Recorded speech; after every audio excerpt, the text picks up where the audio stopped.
Hello dear student, स्वागत है आपका गरुड़ एकेडमी के प्लेटफॉर्म पर।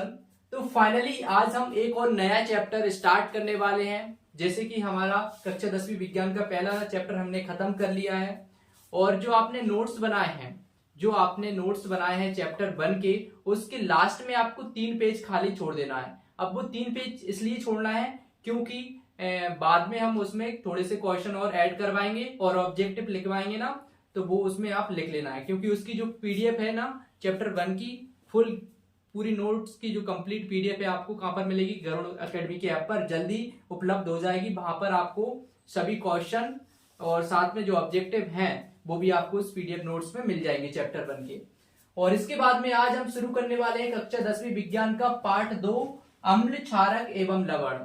तो अम्ल, क्षारक और लवण के बारे में आज हम डिटेल में समझने वाले हैं और आपके सारे डाउट क्लियर करने वाले हैं। क्योंकि ये अम्ल, क्षारक एवं लवण की बेसिक क्लास होने वाली है। इस क्लास को लेने के बाद में आपके सारे डाउट अम्ल, क्षारक एवं लवण के क्लियर होने वाले हैं, इसलिए पूरी क्लास को ध्यान से देखिएगा। तो चलिए शुरू करते हैं। तो सबसे पहले हम समझने वाले हैं अम्ल। अम्ल को बोलते हैं एसिड। इंग्लिश में क्या बोलते हैं? अम्ल को एसिड बोलते हैं। अब जो अम्ल जो होते हैं उनकी क्या विशेषताएं हैं, क्या गुण होते हैं और कैसे हम पहचान सकते हैं कि कोई पदार्थ जो है वो अम्लीय है या फिर क्षारीय है, तो उसके बारे में भी हम डिस्कस करेंगे। लेकिन सबसे पहले हम अम्ल को लेकर हम उसकी गुण और विशेषताओं के बारे में जान लेते हैं। तो इसकी क्या गुण और विशेषता है? तो जो अम्ल है, अम्ल को इंग्लिश में क्या बोलते हैं? एसिड बोलते हैं। तो अम्ल स्वाद में कैसे होते हैं? अम्ल स्वाद में कैसे होते हैं? खट्टे होते हैं। जब आप अम्ल को चखोगे तब वो आपको कैसे लगेंगे? वो आपको खट्टे लगेंगे स्वाद में, लेकिन आपको चखना नहीं है, ये मैं आपको बता रहा हूं। नहीं आप चखने लगे, कोई सा लैब में जाएं और वहां पर कोई आपको बता दे ये अम्ल है, इसको चख कर टेस्ट करो, ऐसा आपको बिल्कुल भी नहीं करना है, ठीक है। और अम्ल वगैरह जो खट्टे पदार्थ होते हैं, जैसे कि खट्टे फल वगैरह होते हैं, नींबू वगैरह, संतरा वगैरह, इनमें भी अम्ल पाए जाते हैं। इमली वगैरह, इनमें अम्ल पाए जाते हैं। तो जो पदार्थ होते हैं वो खट्टे होते हैं, तो इसका मतलब उनमें अम्ल है। और इसके बाद में अब अम्ल का दूसरा वो गुण देख लेते हैं। अम्ल नीले लिटमस को लाल कर देते हैं। अम्ल क्या करते हैं? जो नीला लिटमस पेपर होता है उसको क्या कर देते हैं? नीले को लाल कर देते हैं। अम्ल नीले लिटमस को लाल कर देते हैं। तो ये आपको ध्यान में रखना है। अम्ल क्या करते हैं? नीले लिटमस पेपर को लाल कर देते हैं। और इसके बाद में इसका अगला पॉइंट है, अम्ल जलीय विलयन में H क्या देते हैं? H पॉजिटिव आयन देते हैं। क्या देते हैं? H पॉजिटिव, यहां पर पॉजिटिव लिख देते हैं, H पॉजिटिव आयन देते हैं। या कह सकते हैं हाइड्रोजन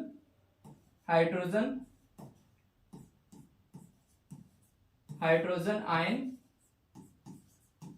देते हैं, H पॉजिटिव हाइड्रोजन आयन देते हैं। और इसके बाद में अम्ल का जो पीएच मान होता है वो 7 से कम होता है। अब पीएच मान क्या होता है? हम पीएच स्केल द्वारा स्केल पढ़ेंगे ना, तो उसमें हम समझेंगे कि पीएच मान क्या होता है। तो इतना भी याद कर लो कि अम्ल का जो पीएच मान है वो 7 से कम होता है। इसके आगे हम समझने वाले हैं कि पीएच मान के बारे में भी हम इस क्लास में आगे डिटेल में समझने वाले हैं, जिससे आपका ये डाउट क्लियर हो जाएगा। अभी सिर्फ आप इतना समझ लो कि पीएच मान 7 से अगर कम है तो वो कौन सा पदार्थ है? वो अम्लीय पदार्थ है। कैसा पदार्थ है? अम्लीय पदार्थ है। तो आपको ये पता चल गया कि अम्ल कैसे होते हैं? स्वाद में खट्टे होते हैं। और इसके बाद में अम्ल जो होते हैं वो नीले लिटमस पेपर को क्या कर देते हैं? लाल कर देते हैं। क्या करते हैं? अगर अम्लीय विलयन में अगर हम नीले लिटमस पेपर को डालेंगे तो वो कैसा हो जाएगा? लाल हो जाएगा। कैसा हो जाएगा? लाल हो जाएगा। चलिए मैं आपको एग्जांपल से बता देता हूं। मान लो एक कोई पात्र है। क्या है? एक पात्र यहां पर ले लेते हैं।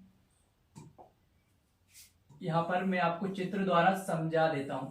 ये क्या है? एक पात्र है। अब इसके अंदर जो है वो क्या भरा हुआ है? इसमें मान लो कोई सा अम्लीय पदार्थ भरा हुआ है। क्या भरा हुआ है? कोई अम्लीय विलयन इसमें भरा हुआ है। और एक हमारा क्या है? Litmus paper. कौन सा है इसमें? इसमें हम कौन सा लेंगे? नीला लिटमस पेपर। तो हम कोई सा नीला लिटमस पेपर ले लेते हैं। अभी हमारा नीला लिटमस पेपर, एक मिनट नीला लिटमस पेपर ले लेते हैं हम। ये हमारा क्या है, नीला लिटमस पेपर है।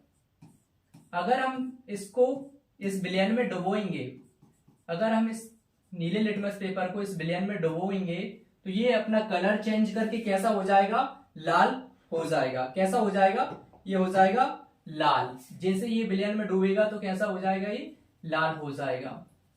जितना ज्यादा अम्लीय होगा पदार्थ, यानी कि विलयन जितने ज्यादा अम्लीय होगा, ये जो लिटमस पेपर है नीला, उतना ही ज्यादा ये लाल, गहरा लाल होगा।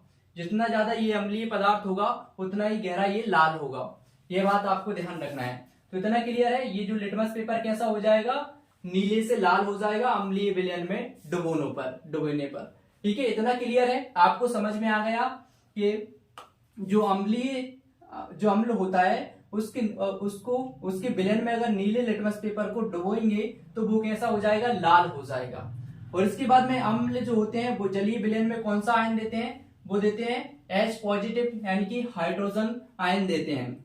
और अम्ल का पीएच मान कितना होता है, 7 से कम होता है। यानी कि आप बोल सकते हैं कि 0 से लेकर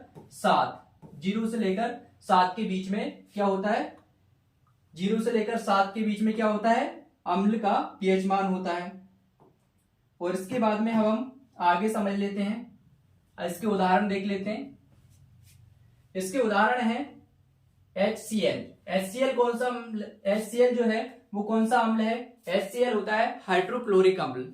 और इसके बाद में है H2SO4।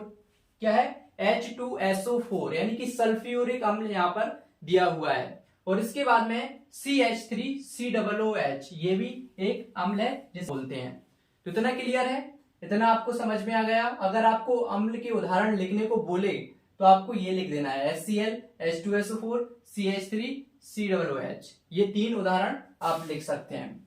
तो अब मैं इसका नाम भी यहां पर, अगर आप नाम लिखना चाहो तो इसके नाम लिख लेना। इसका HCl यानी कि हाइड्रोक्लोरिक अम्ल, इसका H2SO4 यानी कि सल्फ्यूरिक अम्ल, और इसको बोलते हैं CH3CH4, ये सिरका वाला अम्ल है। और इसके बाद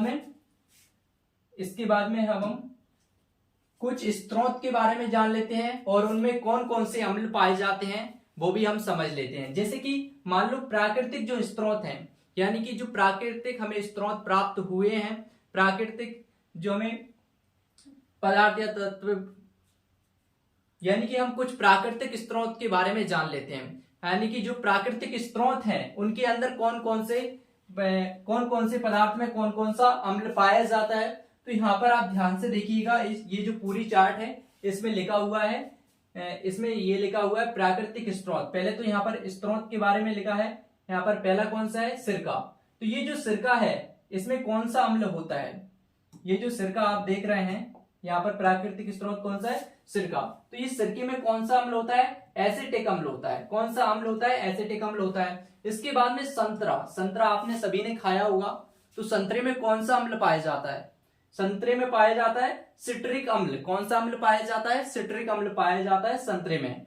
और अगर आपके ऑब्जेक्टिव में ये प्रश्न पूछ लिया जाता है, जैसे कि आपका पेपर आएगा क्वेश्चन पेपर में, अगर उसमें ऑप्शन आ जाते हैं कि संतरे में बताओ कौन सा अम्ल पाया जाता है, तो आप क्या बताओगे, एसिटिक अम्ल बताओगे या सिट्रिक अम्ल बताओगे या टार्टरिक अम्ल बताओगे या फिर ऑक्सैलिक अम्ल बताओगे। तो इस प्रकार से 4 ऑप्शन आपको देखने को मिल सकते हैं। लेकिन आपको संतरे में अगर पूछ रहा है तो आपको सिट्रिक अम्ल पर चिन्ह लगाना है या फिर आपको लिखना है आपकी आंसर शीट में। तो इस प्रकार से इसमें से क्वेश्चन बन सकते हैं, इसलिए आपको इन पर ध्यान देना है। तो यहाँ पर संतरे में कौन सा अम्ल होता है, सिट्रिक अम्ल होता है। और इमली में कौन सा अम्ल होता है, इमली में होता है टार्टरिक अम्ल। कौन सा, टार्टरिक अम्ल होता है। और जो टमाटर है उसमें कौन सा अम्ल होता है, टमाटर में होता है ऑक्सैलिक अम्ल। कौन सा होता है, ऑक्सैलिक अम्ल होता है। तो इतने क्लियर है। और इसके बाद में कुछ इस साइड में दिए गए हैं प्राकृतिक स्रोत और यहाँ पर उनके अम्लों के नाम। तो यहाँ पर सबसे पहला है खट्टा दूध या फिर दही। खट्टा दूध या दही, तो इसमें कौन सा अम्ल पाया जाता है, इसमें पाया जाता है लैक्टिक अम्ल। कौन सा पाया जाता है, खट्टा दूध बोल सकते हैं या दही बोल सकते हैं। तो इसमें कौन सा अम्ल पाया जाता है, इसमें पाया जाता है लैक्टिक अम्ल। अगर आपके ऑब्जेक्ट में आपका 1 नंबर का अगर वस्तुनिष्ठ प्रश्न में पूछ लिया जाता है कि बताओ दही में कौन सा अम्ल पाया जाता है, तो आपको पता होना चाहिए कि दही में लैक्टिक अम्ल पाया जाता है, या खट्टा दूध पूछ ले तो खट्टा दूध में कौन सा अम्ल पाया जाता है, लैक्टिक अम्ल पाया जाता है। इतना क्लियर है। और इसके बाद में नींबू, अगर आपसे पूछ लिया जाए कि नींबू में कौन सा अम्ल पाया जाता है, तो नींबू में पाया जाता है सिट्रिक अम्ल। कौन सा, सिट्रिक अम्ल पाया जाता है। इसके बाद में चींटियों का डंक, क्या है, चींटियों के डंक में कौन सा अम्ल पाया जाता है, तो चींटियों का जो डंक होता है उसमें पाया जाता है मेथेनोइक अम्ल। कौन सा, मेथेनोइक अम्ल पाया जाता है, यहां पर आप देख सकते हैं। और इसके बाद में नेटल का डंक, नेटल का जो डंक है इसमें कौन सा पाया जाता है, मेथेनोइक अम्ल पाया जाता है। तो फाइनली ये जो है ये पूरे चार्ट में स्रोत दिए गए हैं और साथ में क्या दिया गया है, अम्लों के नाम दिए गए हैं। तो इनको आप याद कर लेना क्योंकि इनमें से आपके ऑब्जेक्टिव टाइप की जो क्वेश्चन है वो बन सकते हैं। चलिए मैं इसको क्लियर करके आगे बढ़ता हूं। पहले इसको मैं साफ कर देता हूं। ये जो पूरे चार्ट में स्रोत और अम्ल लिखे हुए हैं ये सभी आप याद कर लेना, बहुत इंपोर्टेंट है, आगे भी काम आएंगे और 10th में भी काम आएंगे। चलिए आगे बढ़ते हैं। बाद में हम अगला समझ लेते हैं क्षारक के बारे में। तो क्षारक को इंग्लिश में बोलते हैं बेस। तो क्षारक क्या होते हैं, इसके गुण और विशेषताएं भी हम जान लेते हैं। तो क्षारक जो है वो स्वाद में कैसे होते हैं, कड़वे होते हैं या कसेले होते हैं। कैसे होते हैं, या तो कड़वे होते हैं या कसेले होते हैं, कड़वे या कसेले बोल सकते हैं। तो क्षारक जो है वो स्वाद में कड़वे होते हैं या कसेले होते हैं। और इसके बाद में इसका जो दूसरा गुण है वो है क्षारक लाल लिटमस को कैसा कर देते हैं, ये नीला कर देते हैं। कैसा कर देते हैं, ये लाल लिटमस पेपर को नीला कर देते हैं। तो इसका भी हम चित्र बना दें जिससे कि आपको अच्छे से समझ में आए। तो चलिए यहाँ पर हम एक पात्र ले लेते हैं। क्या ले लेते हैं, एक पात्र हमने बना दिया, एक पात्र हमने बना दिया। अब इसके अंदर हम क्या बनने वाले हैं, क्षारक का विलयन। क्या बनने वाले हैं हम इसके अंदर हम भर देते हैं क्षारक का विलयन। एक कोई सा भी क्षारक का विलयन हम भर देते हैं। मान लो ये क्षारक का एक विलयन हमने भर दिया। अब हम क्या करेंगे, इसमें हम जो लिटमस पेपर है, कौन सा, लाल वाला, इसमें क्या दिया हुआ है, लाल लिटमस को कैसा करता है, नीला करता है। अगर हम इसके अंदर एक लाल लिटमस पेपर डुबोएंगे तो ये कैसा हो जाएगा, ये हो जाएगा नीला लिटमस पेपर में बदल जाएगा। कैसा हो जाएगा बच्चों, नीले लिटमस पेपर में बदल जाएगा। तो यहां पर एक मिनट रुकना, मैं अच्छे से बना लेता हूं।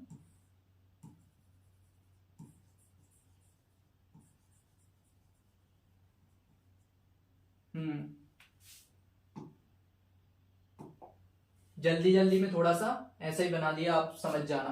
तो यहां पर ये क्या है, हमारा लिटमस पेपर है। क्या है हमारा, लिटमस पेपर। ये लिटमस पेपर है हमारा। अब इस लाल लिटमस पेपर को हमने इस क्षारीय विलयन में डुबो दिया। तो ये क्या है, ये है क्षारीय विलयन। क्या है, क्षारीय विलयन। इस क्षारीय विलयन में जब हमने लाल लिटमस पेपर को डुबोया तो इसका जो रंग बदलकर कैसा हो गया, इसका रंग बदलकर हो गया नीला। तो मतलब ये क्षार है, इससे आप पहचान सकते हैं क्या है, क्षार है। तो यहां पर इतना क्लियर है। तो ये लाल लिटमस पेपर को क्या करता है, नीला कर देता है। और जितना अधिक क्षारीय विलयन होगा उतना गहरा ये कैसा होगा, नीला रंग में बदलेगा ये लिटमस पेपर। इतना क्लियर है, आपको समझ में आ रहा है, कोई डाउट है तो बता दीजिएगा।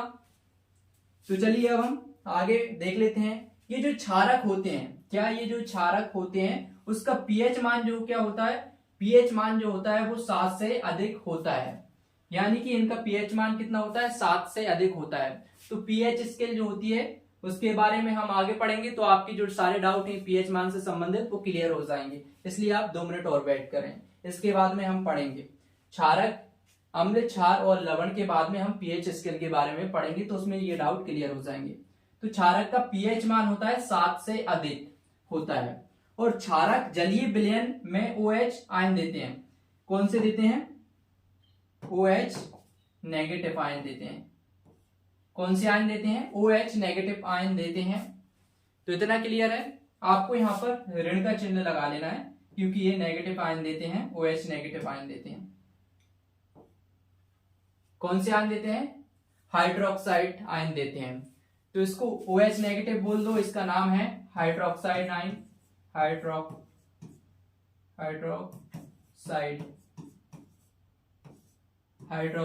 आयन।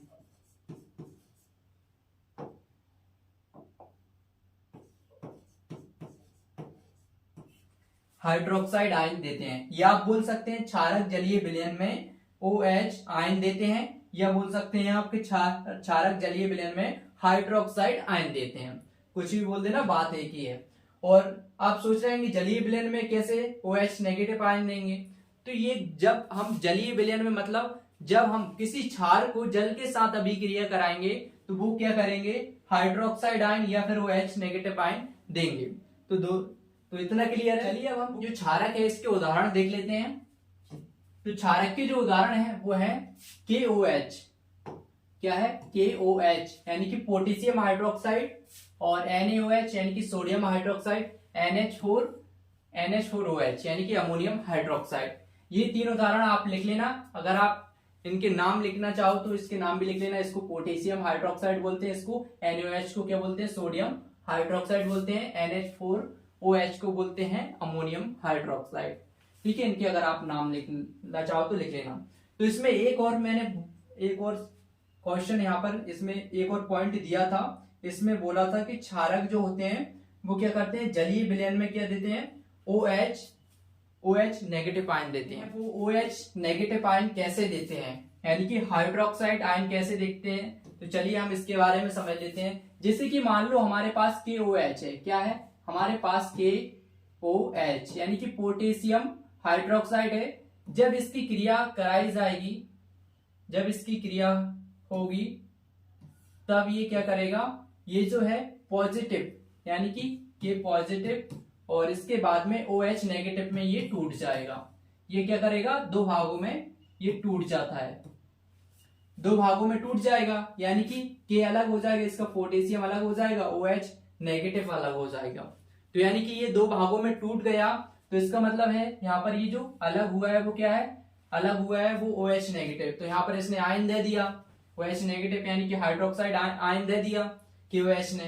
तो इसका मतलब है ये क्या देता है? क्षारक जो होता है वो OH नेगेटिव आयन या फिर बोल सकते हैं हाइड्रोक्साइड आयन देता है।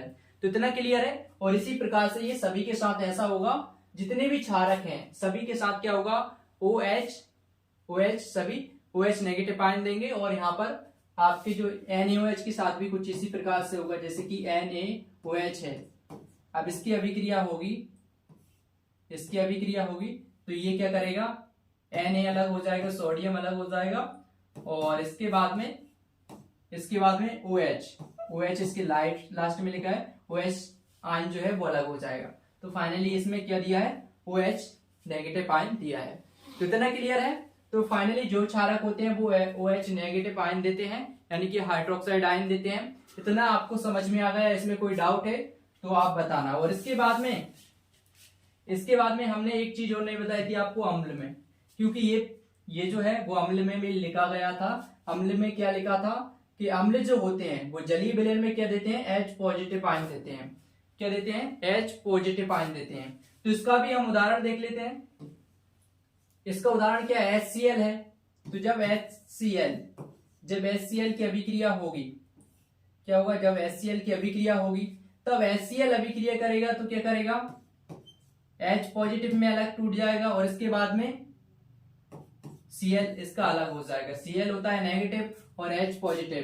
तो यहाँ पर इसमें क्या लिखा था? इसमें लिखा था कि जो अम्ल होते हैं जलीय विलयन में H पॉजिटिव आयन यानी कि हाइड्रोजन आयन देते हैं, H पॉजिटिव आयन देते हैं। तो यहाँ पर इस अभिक्रिया में क्या हो रहा है? HCl हमारा अम्ल है यानी कि हाइड्रोक्लोरिक अम्ल है। जब इसकी अभिक्रिया होगी तो यहाँ पर ये दो भागों में टूट जाएगा, H पॉजिटिव अलग हो जाएगा और इसका क्लोरीन अलग हो जाएगा। तो फाइनली इसमें H पॉजिटिव आयन दिया है और Cl नेगेटिव होता है, तो यहाँ पर नेगेटिव में टूट गया। तो यहाँ पर जो H पॉजिटिव आयन इसमें दिया है, मतलब ये क्या है? अम्ल है। तो इस प्रकार से आप पहचान कर सकते हैं। और इसके बाद में अब हम आगे बढ़ लेते हैं। तो आगे इसमें क्या दिया हुआ है? क्षारक के बारे में भी हमने समझ लिया, इसके उदाहरण भी हमने देख लिए। और इसके बाद में लवण। अब हम समझ लेते हैं लवण के बारे में। तो लवण क्या होते हैं, क्योंकि हमने अम्ल के बारे में समझ लिया, क्षारक के बारे में भी समझ लिया है, अब हम लवण के बारे में समझ लेते हैं। लवण क्या होते हैं, लवण क्या होते हैं, तो इसकी एक परिभाषा यहां पर हमने लिखी है। जब, यहां पर लिखा हुआ है, जब अम्ल और क्षार, जब अम्ल और क्षार आपस में क्रिया करके लवण व जल का निर्माण करते हैं, उस क्रिया को उदासीनीकरण अभिक्रिया कहते हैं। यानी कि मान लो जब अम्ल और कौन सा पदार्थ, अम्ल और क्षार जब आपस में क्रिया करेंगे तब क्या बनेगा, लवण बनेगा, साथ में जल भी बनेगा। तो उसको क्या बोलेंगे, उसको लवण बोलेंगे, या फिर उसको उदासीनीकरण अभिक्रिया बोल सकते हैं। अगर आपको इस प्रकार से पूछ लिया जाता है कि उदासीनीकरण अभिक्रिया क्या होता है, यह समझाइए, तो आप ये लिख सकते हैं, जब अम्ल और क्षार आपस में क्रिया करके लवण व जल का निर्माण करते हैं, उस क्रिया को उदासीनीकरण अभिक्रिया कहते हैं। लेकिन बात यहीं पर खत्म नहीं हो जाती है, क्योंकि ये विज्ञान है और इसमें उदाहरण देना भी बहुत जरूरी है। अगर आप उदाहरण नहीं दोगे तो सीधे आपके नंबर कट जाएंगे, आधे नंबर कट जाएंगे, इसलिए आपको उदाहरण देना जरूरी है। अब उदाहरण कैसे देना है, जैसे कि अम्ल, मान लो हम कोई सा भी अम्ल ले लेते हैं, हम ले लेते हैं, यहां पर हमने उदाहरण में देखे थे, उदाहरण में हमने जो अम्ल बताए थे उनको ही लेकर चलते हैं। जैसे कि हमने उदाहरण में क्या लिया था, HCl लिया था। अब हम HCl को लेकर चलते हैं, और क्षार हमारे कौन से हैं, क्षार में भी हम कोई सा भी क्षार ले लेते हैं, चलो NaOH ले लेते हैं।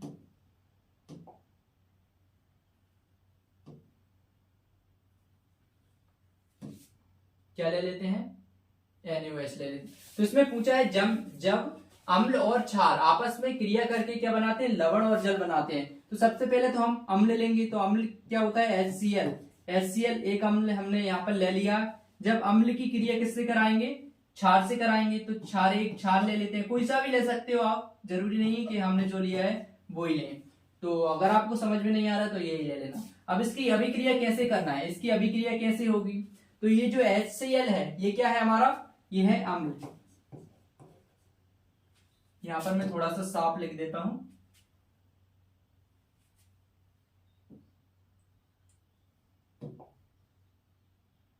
ये जो है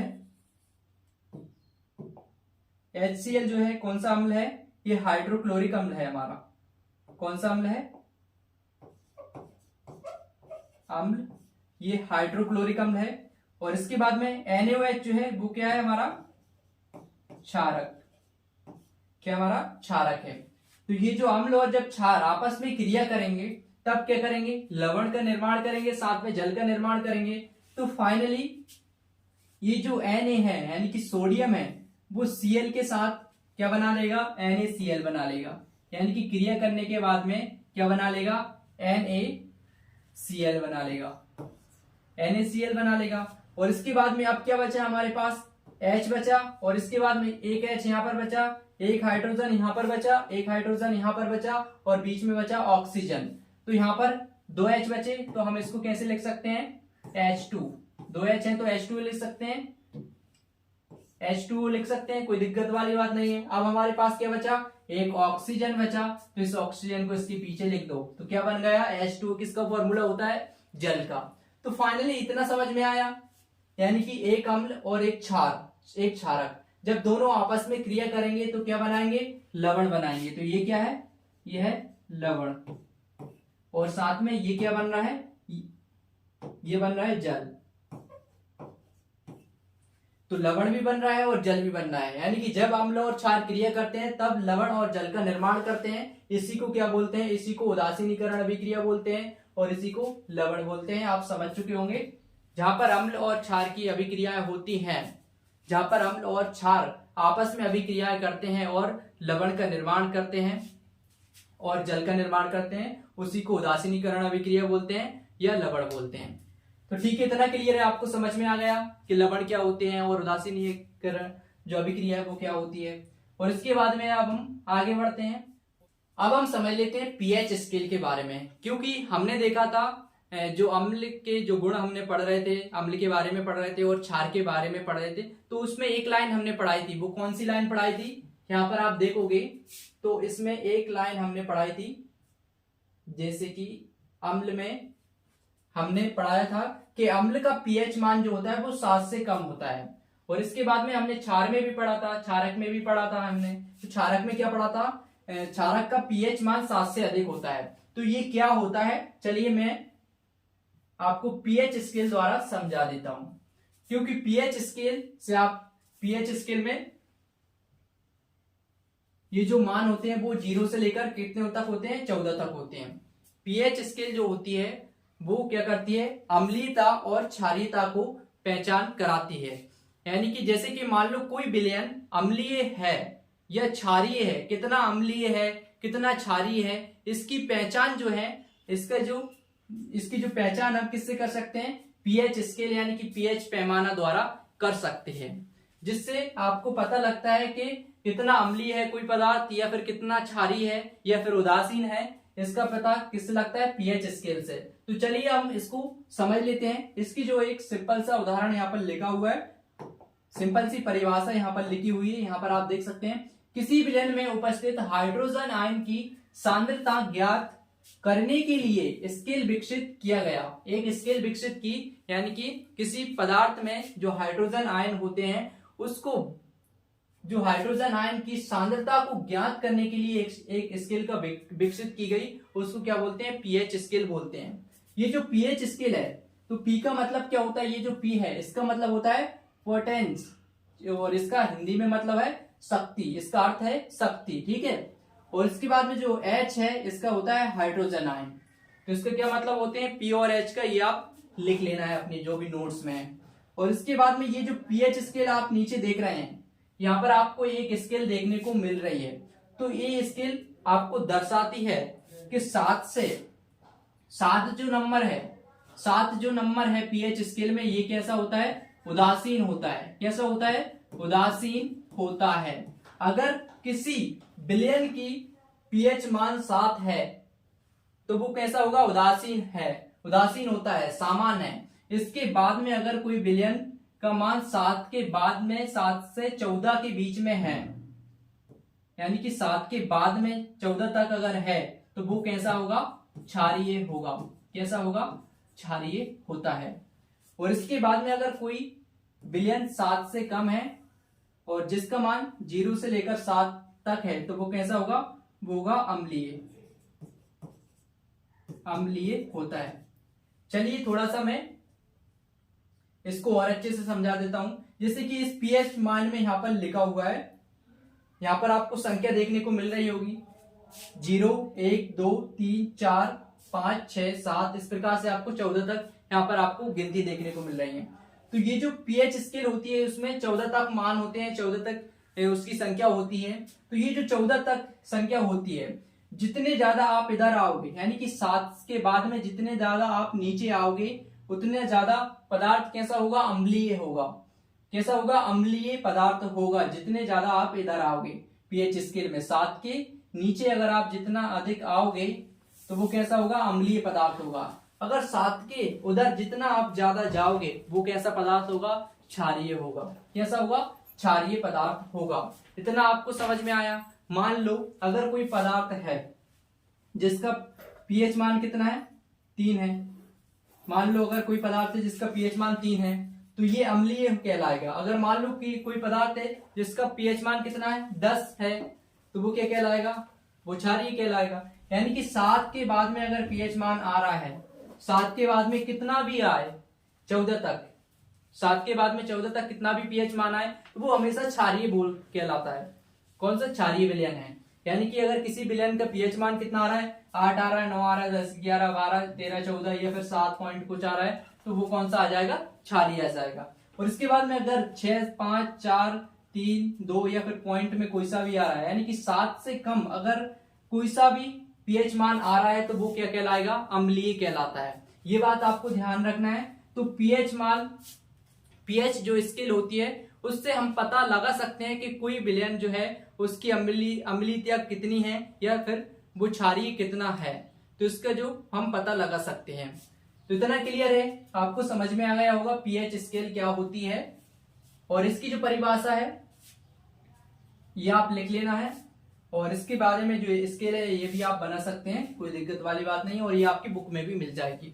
और इस क्लास को हम यहीं पर समाप्त करते हैं। इस क्लास में हमने क्या सीखा? इस क्लास में हमने सीखा है अम्ल के बारे में, क्षारक के बारे में, लवण के बारे में और पीएच स्केल के बारे में। और आगे की जो क्लास में थोड़ा बहुत रह गया है वो भी आपको बता देंगे। और इसके बाद में हम शुरू करने वाले हैं क्वेश्चन आंसर, यानी कि जो पार्ट 2 है हमारा, यानी कि विज्ञान का जो दूसरा पार्ट है अम्ल क्षारक एवं लवण के बारे में, तो उसके बारे में हम क्वेश्चन आंसर अगली क्लास में देखेंगे। लेकिन जो कुछ टॉपिक रह गए हैं वो भी हम नेक्स्ट क्लास में समझ लेंगे। तो इतना समझ में अगर आया है आपको, अगर इसमें कोई डाउट रह गया है तो आप वो हमें क्या बता सकते हैं, व्हाट्सएप करके मैसेज द्वारा हमें बता सकते हैं, अगर इसमें कोई आपका डाउट है तो। अगर डाउट नहीं है तो कोई बात नहीं। और वैसे तो अभी तक जो पढ़ाया है किसी भी स्टूडेंट ने डाउट क्लास के लिए नहीं बोला है, और ना ही किसी प्रकार का डाउट मिला है। एक आध दो स्टूडेंटों का थोड़ा सा डाउट था तो वो कॉल पर ही क्लियर कर दिया था। और बाकी के जो स्टूडेंट हैं अच्छा कर रहे हैं, और हमने चैप्टर 1 का टेस्ट लिया था, उसमें भी हमने देखा काफी सारे स्टूडेंटों ने अच्छा किया है, अच्छा लिखा है। और इसी प्रकार से अगर आप पढ़ाई करते रहेंगे तो आप अच्छी परसेंटेज बना सकते हैं। लेकिन जो कुछ स्टूडेंट हैं जो कि रेगुलर क्लास नहीं ले रहे हैं, तो उनके लिए यही बोलना चाहूंगा, बैच खरीदना से आपकी परसेंट नहीं बनेगी। बैच अगर आपने लिया है तो आपकी परसेंट नहीं बनेगी जब तक आप बैच को देखोगे नहीं। जब तक आप देखोगे नहीं, समझोगे नहीं, पढ़ोगे नहीं, लिखोगे नहीं, तब तक आप अपनी परसेंटेज को नहीं बना सकते हैं। और बाद में आप बोलोगे कि सर ने अच्छा नहीं पढ़ाया, या फिर इससे समझ रहे हो ना हमारा नाम खराब होगा। इसलिए आप ध्यान से पढ़ें, जितनी मेहनत हम कर रहे हैं। अगर हम 1x मेहनत कर रहे हैं तो आप 2x मेहनत करिए, यानी कि आप दुगने रफ्तार से चलिए। हम पढ़ा रहे हैं 1x की रफ्तार से, तो आप 2x की रफ्तार से चलिए। अब वो कैसे चल रहे हैं, जैसे कि हम अगर आपको चैप्टर 1 आपको यहाँ पर आज जो समझा दिया, तो कल आपको ये सभी याद हो जाना चाहिए। ठीक है, इतना क्लियर है। वैसे आपको सभी क्वेश्चन आंसर याद करने हैं। और चलिए अब इस क्लास को यहीं पर समाप्त करते हैं और मिलते हैं नेक्स्ट क्लास में। Thanks for watching this class.